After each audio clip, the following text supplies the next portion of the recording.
When T20 cricket franchise leagues first started coming up all over the world, it was seen by many as the perfect side hustle for cricketers who could make some extra money playing a few extra games in these privately owned leagues. However, as their commercial and financial success has grown, so too has their relevance in the modern game, to the point where many players are actually okay with leaving behind an international career to actually play as a freelancer of sorts, let's say, across multiple leagues. And one of the players who could very well be joining that ranks in a more recent time is, of course, Jason Roy, who recently played a pretty decent role in Kolkata Knight Riders' ultimately unsuccessful IPL 2023 campaign. There is news coming about that he has turned down or will terminate his ECB contract in favor of actually playing in the MLC, or Major League Cricket, which is of course the new American T20 franchise league, which is yet to be launched, will be starting later this year. Now, if that seems like a bit of an extreme move, well,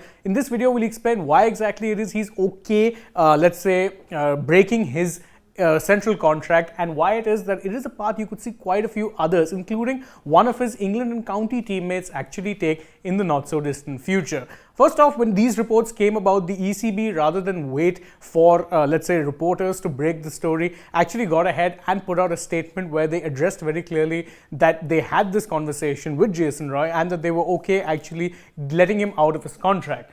What they had said was that the ECB wishes to clarify that this decision that Jason Roy is taking will not affect his selection for England teams going forward. We have absolute confidence and faith that Jason is committed to England cricket. Now, that is the key thing. A player who's asked out of his central contract, you'd be thinking how exactly it is that he is still committed to the cause of playing for his country. Well, Jason Roy himself actually put out a statement on social media, and we picked out this one rather interesting part, or what I felt was the more interesting part from this, where he said that as a single format player with no central contract, I wanted to take the opportunity to play this competition as there are currently no scheduling conflicts with England. Now, he's not entirely wrong in this. There is no scheduling conflict in the sense that MLC, when it's taking place, there's no international games. However, the T20 Blast, which is of course England's T20 league, will be taking place at and around the same time. So most English players actually won't get an NOC, or a no objection certificate, from the England and Wales Cricket Board. The only way for them to do so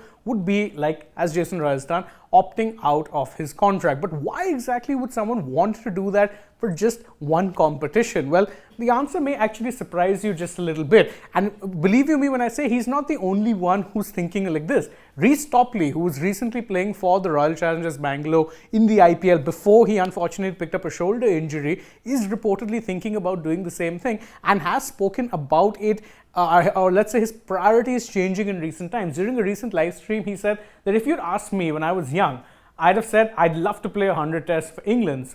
But now, if you ask me, I'd love to go and play as many IPLs as I can. He further goes on to say that there should be no stigma attached with wanting to be a success in either red ball cricket or white ball cricket. There should be no stigma, and that it's pretty much impossible to be a success across all formats unless you're one of very select few players anyway. But again, it raises the question, why is it that these players are suddenly okay letting go of their central contract? The answer is simple: money, and lots of it.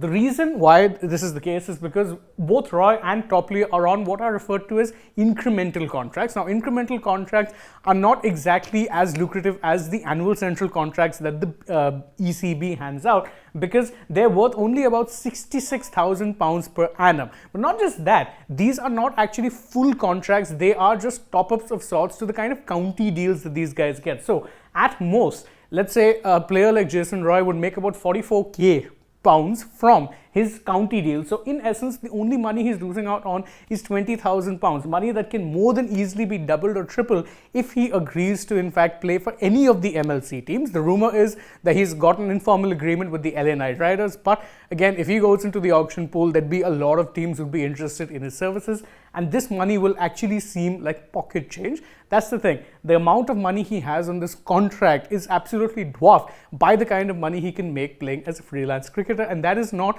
just a realization that someone like Jason Roy has come to.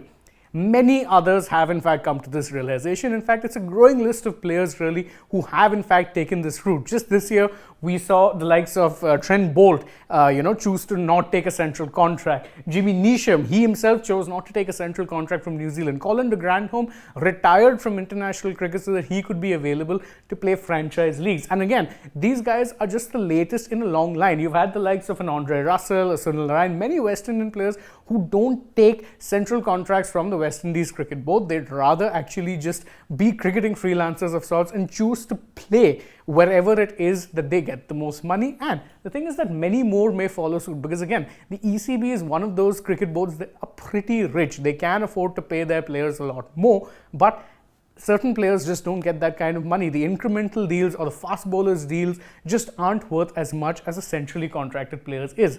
The good news, of course, if you're an English cricket fan, is that the ECB is looking to revamp these deals in the near, not so distant future. In fact, from the 2023-24 cycle, they're looking to hand out improved contracts to ward off exactly a threat like this from franchise-based leagues. But it might not be enough, because as we've said before, the presence of franchise cricket is growing the world over, and it does seem like cricket may slowly head down the route of football, where it is club rather than country. Of course, a lot of fans may not like this, but that does seem to be the reality we're creeping towards. How do you feel about Jason Roy's decision and many others taking similar decisions? Well, you can let us know about that in the comments below. And don't forget, like this video, share it with your friends, subscribe to the channel, tap that bell icon, leave us a comment, follow us on Instagram, Twitter and Facebook, and don't forget to download the AajTak app as well. Plus, if you're already on the channel, go ahead, check out some other videos that we've done. For now, from my side, goodbye.